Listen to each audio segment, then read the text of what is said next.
오늘 이 말씀을 가지고 말씀이 버려지다, 그런 제목으로 말씀을 나누고 함께 기도하려고 합니다.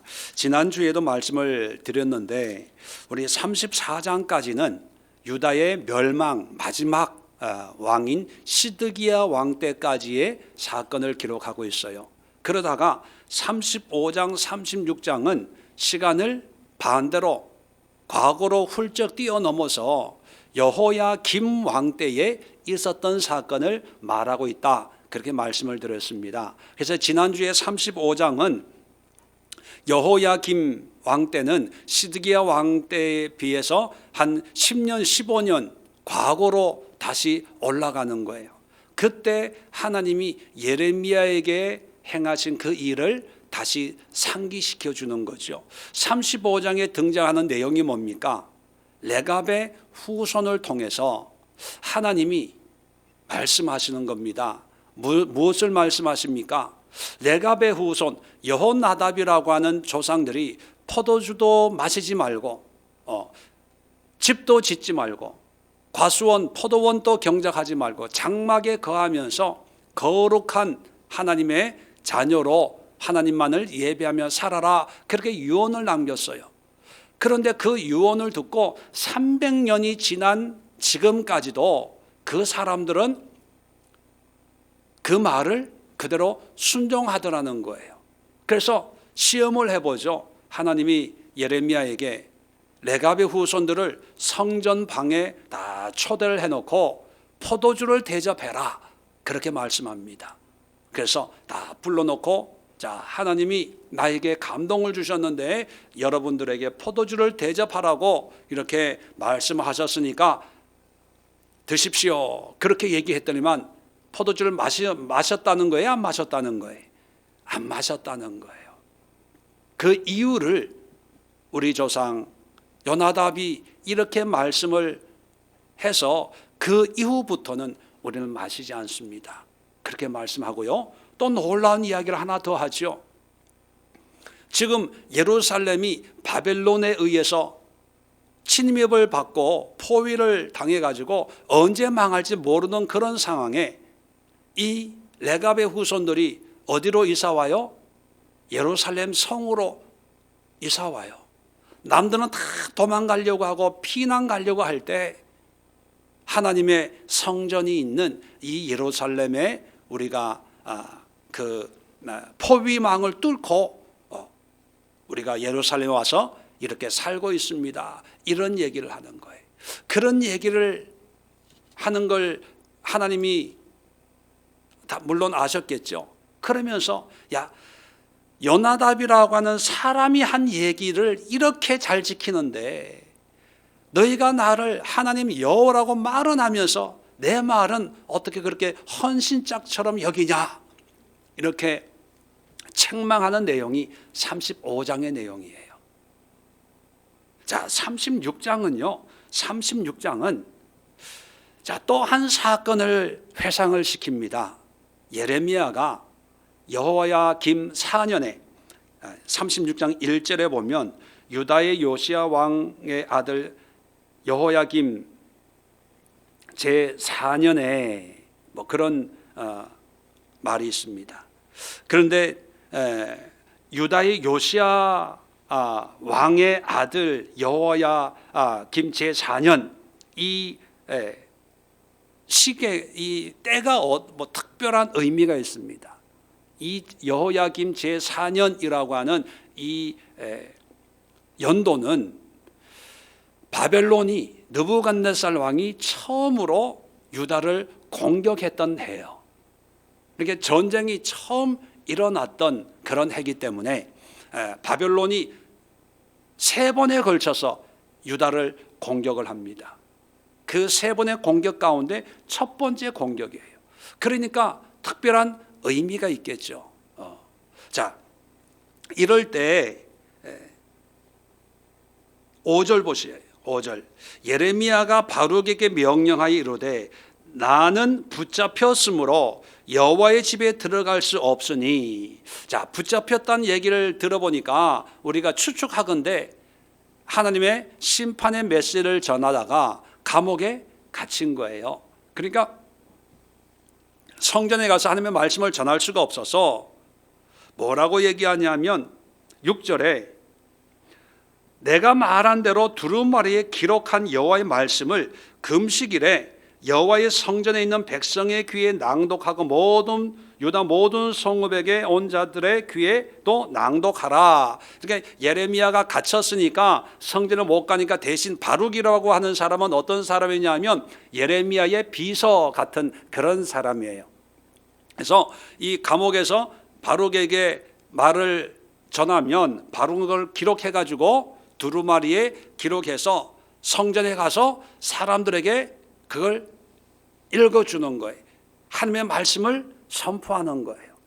자, 그런데 자세한 내용은 집에 가서 한번 읽어보세요. 자, 그러니까 사람들이 바벨론이 공격해 오고 있는 그런 상황에 예레미야가 이제 망할 겁니다. 하나님의 심판입니다. 뭐 이러니까 다들 놀라겠죠. 이 놀래가지고 이 예레미야의 이 말이 왕의 귀에도 들어간 거예요. 그러니까 왕이 부릅니다. 도대체 성전에서 하는 그 얘기가 뭐냐? 그러니까 그 두루마리를 가지고 왕에게 갑니다. 여호야김에게 가가지고 이런 내용입니다라고 하니까 왕이 이제 겨울이었던 것 같아요. 추우니까 화롯불을 피워놓고 왕비도 옆에 앉아 있는 거예요. 그래서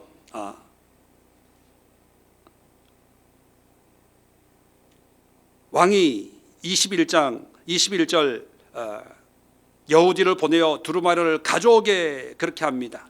두루마리를 가져오니까 이 23절에 여우디가 서너 쪽을 낭독하면, 자, 서너 쪽을 낭독하면 왕이 칼로 그것을 쭉 찢어버리는 거예요. 칼로 베어버려요.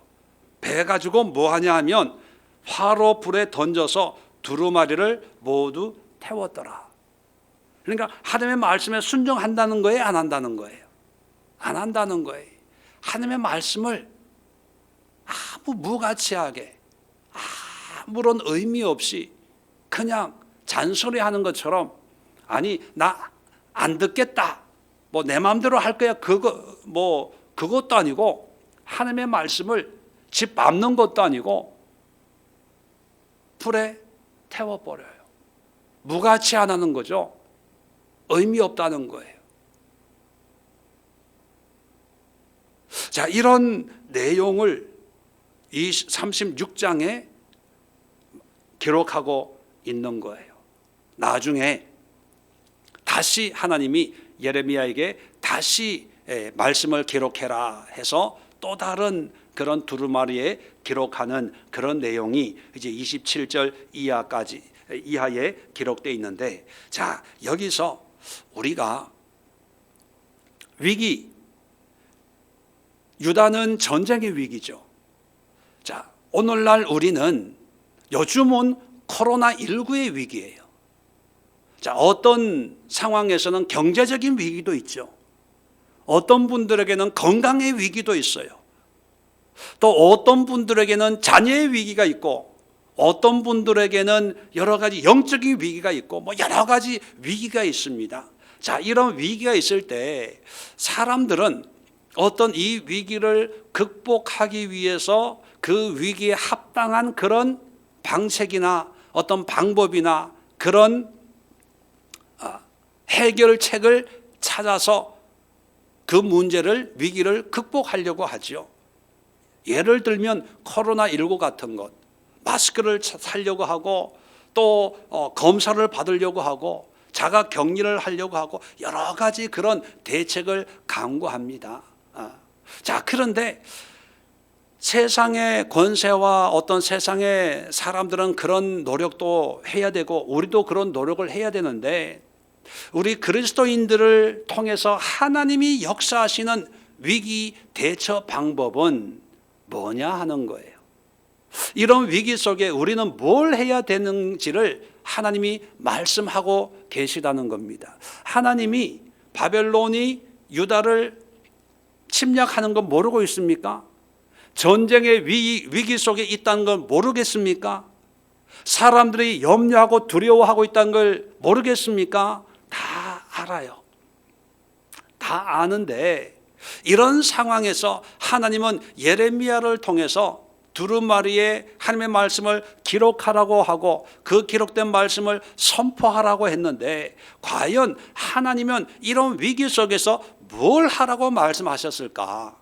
뭐를 얘기했는데 사람들이 놀라고 어떤 말이 기록되어 있는데 왕이 칼로 하나님의 두루마리를 쫙쫙 찢어가지고 화롯불에 땔감으로 썼을까?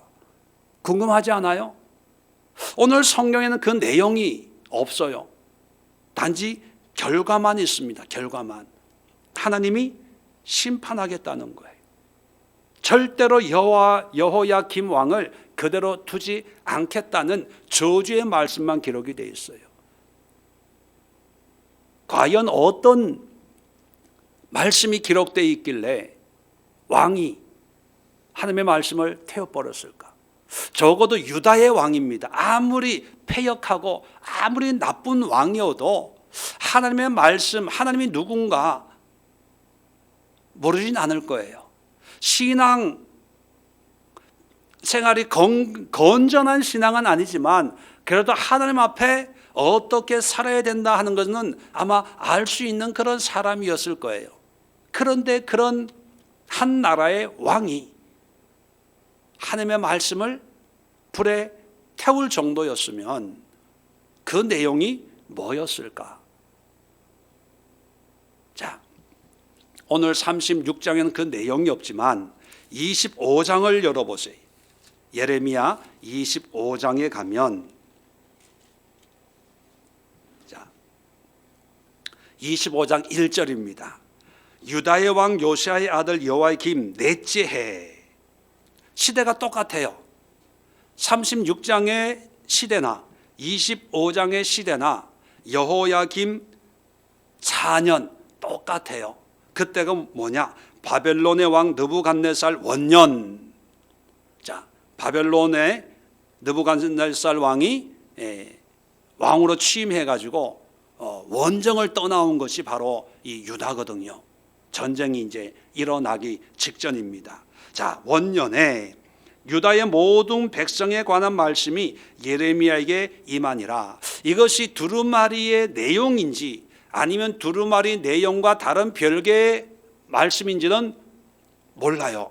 그런데 같은 해에 예레미야에게 하나님의 말씀이 임했고 이 말씀이 모든 백성들에게 주어진 말씀이라면 우리가 두루마리의 내용이나 25장의 내용이나 거의 동일한 내용일 거다 이렇게 추측을 할 수가 있습니다. 자, 그러면 한번 봅시다. 2절에 선지자 예레미야가 유다의 모든 백성과 예루살렘의 모든 주민에게 말하여 이르되, 자, 3절부터가 하나님의 말씀의 내용이에요. 자, 유다의 왕 아몬의 아들 요시의 왕 13째 해부터 오늘까지 23년 동안 여호와의 말씀이 내게 임하기로 내가 너에게 꾸준히 일렀으나 너희가 순종하지 아니하였느니라. 23년 동안 예레미야를 통해서 하나님이 꾸준히 말씀을 주었어요. 그런데 순종하지 않았대요. 4절에 그러므로 여호와께서 그의 모든 종 선지자를 너희에게 끊임없이 보내셨으나 너희가 순종하지 아니하였으며 귀를 기울여 듣지도 아니하였도다. 자, 예레미야뿐만 아니라 다른 선지자들도 꾸준히 끊임없이 보냈대요. 한두 번이 아니고 한두 사람이 아니라 귀에 있을 때마다 하나님이 꾸준히 끊임없이 말씀했어요. 그런데 들었다는 거예요? 안 들었다는 거예요? 안 들었다는 거예요. 자, 뭘 말씀하시고 뭘 안 들었냐? 5절에 그가 이르시기를, 하나님이 뭐라고 말씀하시냐면 너희는 각자의 악한 길과 악행을 버리고 돌아오라. 그리하면 나 여호와가 너희와 너희 조상들에게 영원부터 영원까지 준 그 땅에 살리라.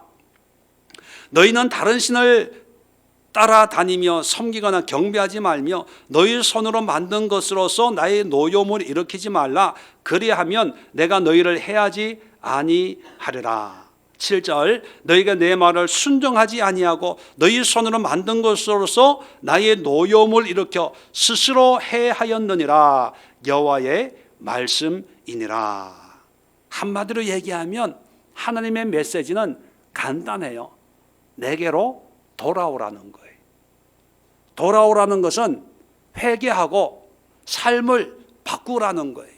모든 우상 숭배나 모든 패역함, 모든 그 탐욕과 탐심과 우상을 버리고 내 뜻으로, 내 말씀대로, 내 뜻대로 그렇게 돌아오라, 그거예요. 하나님의 메시지는 간단하다는 거예요. 회개하고 돌아오라는 메시지를 끊임없이 얘기를 했는데, 선지자를 보내가지고 끊임없이 말했는데 사람들은 듣질 않았다는 거예요. 자, 오늘 예레미야 36장과 한번 연결해서 살펴봅시다. 자, 지금 상황이 어떤 상황이라고요? 바벨론 느부갓네살이 전쟁을 일으키려고 할 때예요. 자, 그럴 때 하나님의 말씀이 임했는데 무슨 얘기라고, 뭐 하라고요? 내게로 돌아와라. 회개하고 내 말씀으로, 내 삶으로 모든 우상을 버리고 모든 패역을 버리고 내가 너에게 말한 그런 거룩하고 성결한 삶으로 돌아오라. 그러면 내가 너희를 구원해 주리라. 이 땅에 영원히 살게 해 주리라. 그 말씀을 하는 거예요. 자, 그럴 때 왕은 그 두루마리의 말씀을 듣고 아멘 했다는 거예요. 불에 태워버렸다는 거예요. 태워버렸다는 거예요. 왜요? 믿음이 없었어요? 아니에요. 신앙이 개차반이었어요? 아니라는 거예요. 그래도 한 나라의 왕이에요. 들은 풍월이 있고 살아온 그런 유다의 왕인데 하나님에 대한 지식이 없었겠습니까? 있는데 왜 그 말씀을 불에 태워버렸을까요? 사람들은 이렇게 생각하기 때문에 지금 전쟁에서 우리를 구원하기 위한 하나님의 말씀이라면 그 하나님의 말씀은 전쟁에서 이기는 방법, 문제를 해결하는 구체적이고 실제적인 방법에 대한 말씀이 있어야지. 또 회개하는 거야? 또 죽기로 돌아가는 거야? 내가 회개하는 거하고 바벨론으로부터 전쟁에서 이기는 거하고 무슨 상관이 있냐? 이렇게 생각한다는 거예요. 다시 말하면 코로나19로 마스크가 없어요. 소독약이 없어요. 백신이 없어요. 치료약이 없어요. 전 세계가 난리예요. 자, 이럴 때 하나님의 말씀이 선포되었어요. 그 말씀이 뭔지 다들 귀를 열고 그 말씀을 듣습니다. 그런데 그 말씀의 뚜껑을 열고 보니까 회개하는 거예요. 너희가 가슴을 찢고 옷을 찢고 머리를 풀어 헤치고 내 얼굴을 구하고 회개하면 내가 이 코로나19를 이 땅에서 걷어가 주리라. 그리고 이 땅에서 너에게 영원한 건강을 보장해 주리라. 이런 말씀을 해요. 그러면 그 말씀에 아멘 할 사람이 과연 몇 명이 있을까요? 지금 사람들은 당장 이 코로나19의 문제를 해결할 수 있는 그 방법을 찾는 거예요. 아마 교회에서 마스크 나눠준다 그러면 오지 말라 그래도 나올 거예요. 저도 오늘 마스크 2개 타려고요. 오늘이 제가 타는 날이더라고요. 2개 타려고 바람 부는데 밖에서 20분 정도 기다렸어요. 그날 운이 좋아가지고. 그 약국에 가려고 몇 군데 전화를 돌렸어요. 그 약국 몇 시부터 팝니까? 다 팔렸다 그러고요. 1시에 파는 약국을 찾아가지고 마스크 2개 얻으려고 집사람 운전해가지고 나 내려놓고 다른 데서 기다리고 있다가 나는 기다려가지고 신분증 보여주고 뭐 하고 해가지고 전화해가지고 2개 샀으니까 나 데리러 와.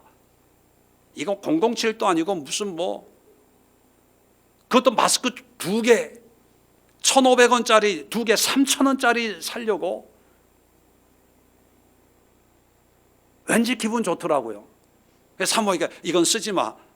이게 어떤 마스크인데. 사람들은 현실적인 대안을 찾아요.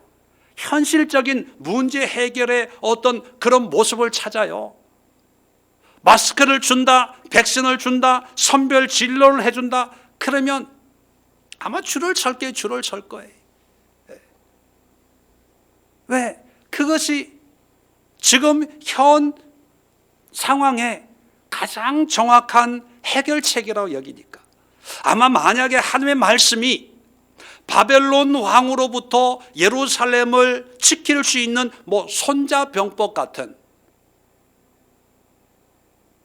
그런 내용이었으면 얼씨구나 할렐루야 하면 하나님 감사합니다. 그리고 아마 별짓을 다 했을 거예요. 예배 드리고 찬송하고 뭐 다 했을 거예요. 기도원처럼 뭐 300명을 뽑아가지고 매복을 시키고 뭐 이런 손자병법 같은 그런. 왜? 이것이 현 문제를 해결할 수 있는 그런 방법이라는 것을 우리의 이성적으로 알 수 있기 때문에 다 그렇게 따라가는 거예요. 그런데 하나님은 우리의 이성적으로 합당한 그런 원리를 말씀하는 게 아니고 도저히 이해가 안 되는 방법을 얘기하는 거예요. 아니, 전쟁에서 이기는 거하고 하나님 앞에 회개하는 거 무슨 상관이 있습니까? 이 전염병, 이 기근의 문제, 이 자연재해의 문제 앞에 우리가 하나님 앞에 철저히 회개하고 우상을 버리고 주님의 말씀으로 내 삶을 변화시키는 거하고 지금 이 현상의 문제를 해결하는 거하고 무슨 상관이 있어요? 우리의 이성으로 보면 도저히 맞지가 않아요. 그러니까 문제가 없을 때는 하나님의 말씀 그러면 그나마 들어요. 그런데 문제가 터지고 나면 그 문제와 연결점이 없는 그런 말씀을 보면 이 말씀이 나하고 무슨 문제가 있어? 무슨 상관이야? 나 지금 공부해야 돼. 이 말씀이 나하고 무슨 상관이야? 나 취업해야 돼. 이 말씀이 나와 무슨 상관이야? 나 지금 코로나 확진자야. 이 말씀이 나하고 무슨 상관이야? 말씀이 필요한 게 아니라 약을 줘, 약을. 백신을 줘, 백신을. 나 지금 돈 때문에 정말 부도 일부 직정인데 이 말씀이 나하고 무슨 상관이야? 나에게 필요한 것은 주 예수 그리스도의 이름이 아니라 그 앞에 있는 거, 금이나 은이 필요하지.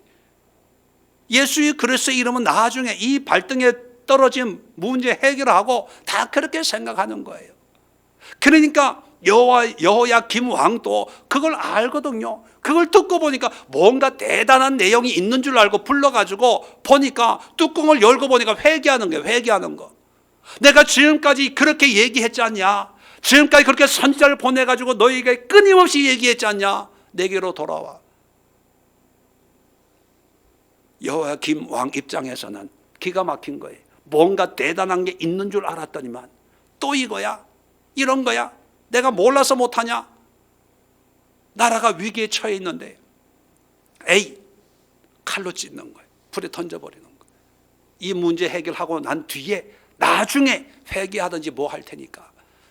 지금은 전쟁해야 돼. 전쟁. 싸워야 돼. 싸워. 던져버리는 거예요.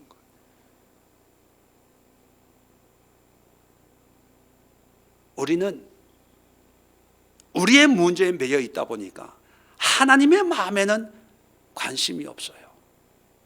하나님의 마음은 뭐예요? 내게로 돌아오는 거예요. 회개하고. 이번 주일 설교도 이런 내용의 말씀입니다. 지금은 위기 속에 있을 때 내게로 돌아와라, 그런 내용이잖아요. 이번 주일은요, 경제가 아주 좋을 때, 경기가 아주 좋을 때 주시는 하나님의 말씀이에요. 그 말씀도 보면 내게로 돌아오라는 거예요. 지금 잘 된다고 큰 소리 치고 사업 잘 되고 뭐 경기가 좋고 뭐 부강해지고 나라가 번성해지고 야, 이제는 좀 살만하다라고 한 그 시대에도 하나님의 마음은 내게로 돌아오라는 거예요. 자, 결론을 말씀을 드립니다. 코로나19 또 개인적인 여러 가지 문제, 국가의 문제, 교회의 문제, 개인의 문제, 가정의 문제, 여러 가지 문제가 있어요. 그런데 하나님은 그 문제를 해결하는 방법에 대해서는 때로는 좀 매정하게 무관심해요. 무관심해요. 반면에 모든 문제 속에서 끊임없이 우리에게 요구하는 것이 있는데 그것은 뭐냐면 회개하고 내게로 돌아오라는 거예요.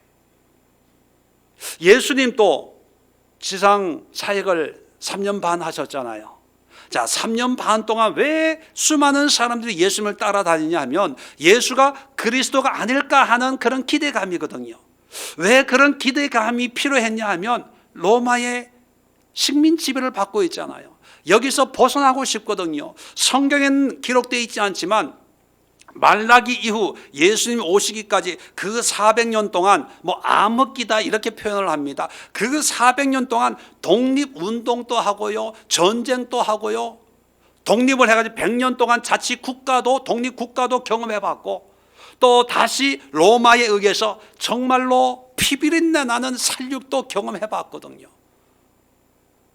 그런 경험을 통해서 메시아에 대한 그런 사모함이 더 간절해지는 거예요. 총칼로 안 되니까 이제 하나님의 메시아가 와가지고 하나님의 능력으로 이 모든 문제를 해결해 주지 않을까 그런 기대를 가지고 온 거예요. 그러니까 예수님이 내가 하나님의 아들이다 메시아다 할 때 벌떼같이 모여든 거예요. 자, 그런데 모여든 사람들한테 그 사람들이 뭐를 원하고 뭐를 필요로 하는지 예수님이 알까요 모를까요? 아시죠? 너무나 잘 알아요. 그런데 그들의 필요를 채워주는 게 아니라 여지없이 뭐만 선포해요?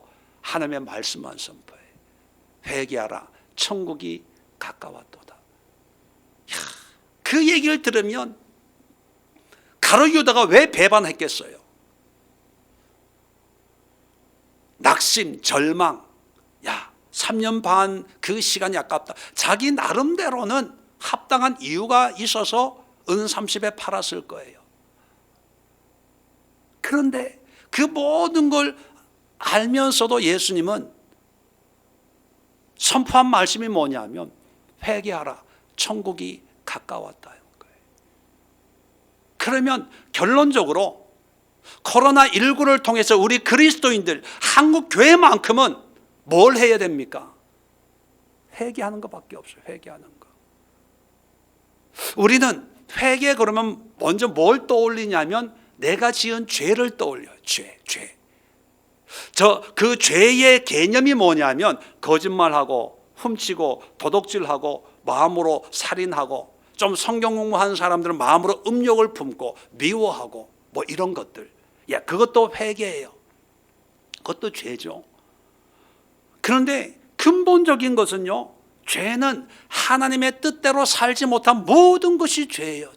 모든 것이 죄.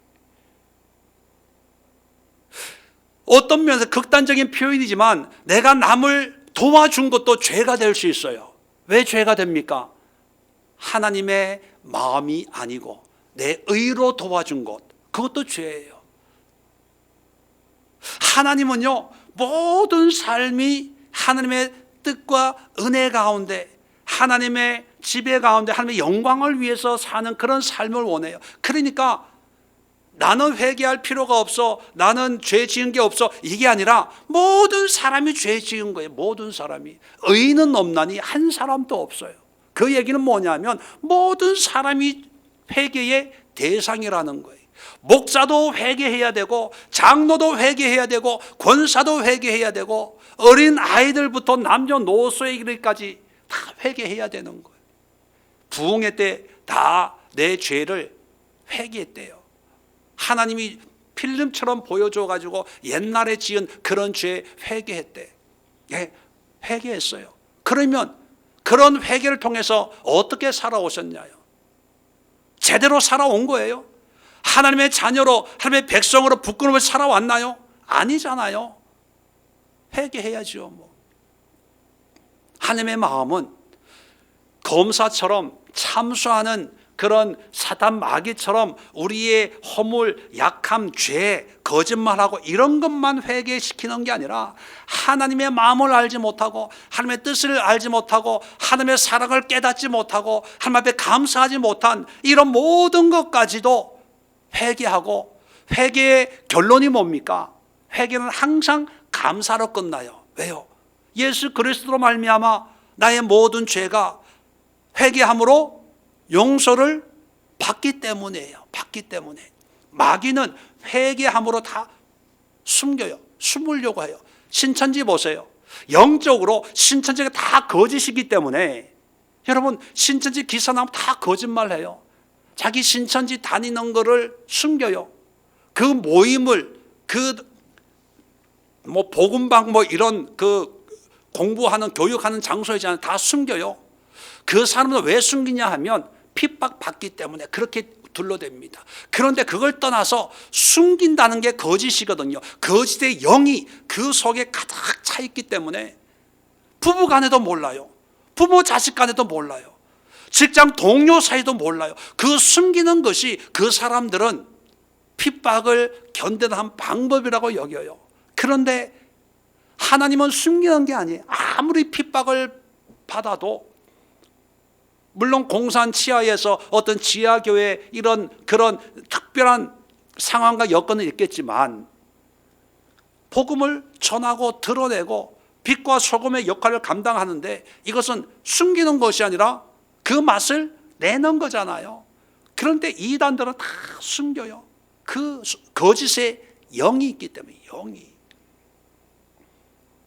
마찬가지로 우리 그리스도인들에게도 어떤 상황과 여건 속에서도 하나님이 주시는 그 영은 뭐냐면, 환경과 현실에 매이는 것이 아니라 그 환경과 현실 너머에서 역사하는 하나님의 마음을 깨닫고, 이런 어려움이 있는 걸 통해서 하나님이 나를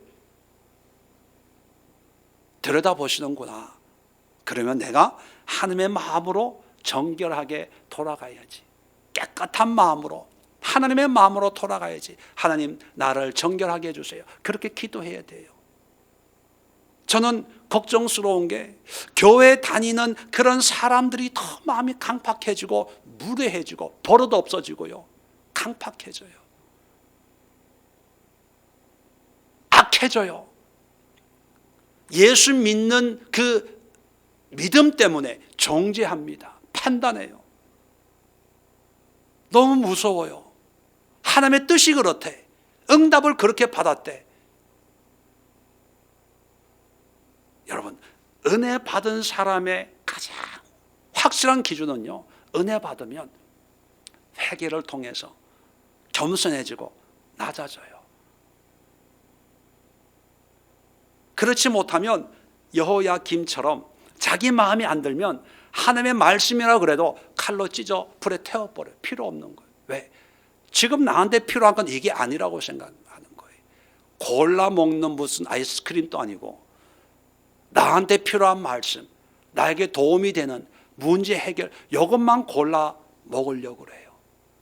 늘 귀에 있을 때마다 말씀드리는 거잖아요. 하나님의 마음은 간단해요. 간단해요. 사랑이 없는 사람하고 살 때 힘들어요. 왜? 이 속을 모르니까. 이 사람이 무슨 생각을 하고 이 얘기를 하는지 밥 먹으면서 신경 써야 돼요. 그런데 정말 사랑하는 사람하고 살면요, 편해요. 왜? 말은 이렇게 해도 나를 사랑하는 마음이 있으니까, 행동은 이렇게 해도 나를 사랑하는 마음이 있으니까 그냥 이해가 되고, 그러니까 긴장할 필요가 없는 거예요.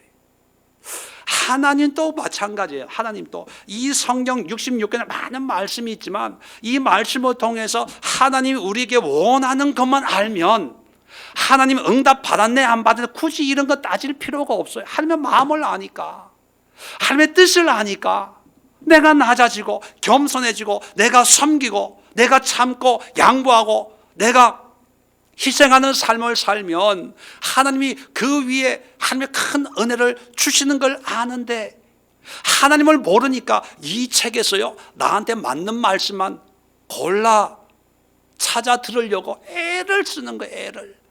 성경 한 번 읽고 두 번 읽고 10번 읽고 20번 읽고, 성경 보면 은혜로운 말씀에만 줄쳐놓고 그것만 쳐다보고 있는 거예요. 성경은 읽고 주는 치는데 내 마음에 변화가 없는 거예요. 내 마음에 감동이 없는 거예요. 내 삶의 변화가 일어나질 않는 거예요. 왜요? 내가 원하는 그런 말씀만 찾았지 하나님이 무엇을 원하는지도 깨달으려고 하지 않으니까, 그러니까 내가 안 변하는 거예요.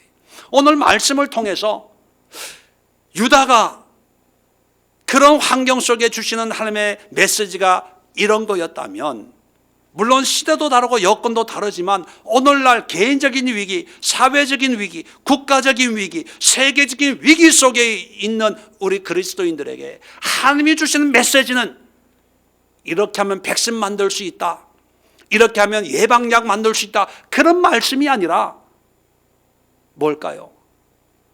회개. 주께로 돌아가는 거예요.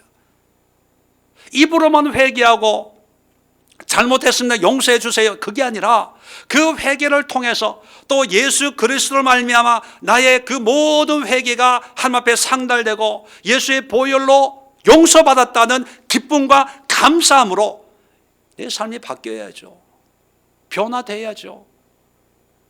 말이 바뀌고 생각이 바뀌고 혈기가 죽고 이기심이 녹아지고 교만이 깎여지고 그런 삶의 변화가 일어나야 이 문제가 해결되는 거예요.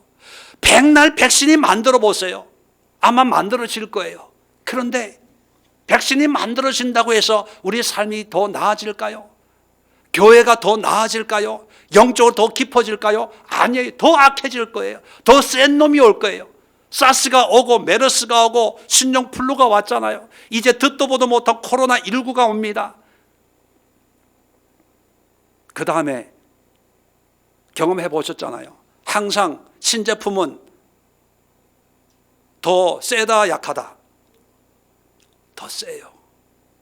더 세면 그때 가서 또 이 난리 칠 거예요. 또 교회 문 닫고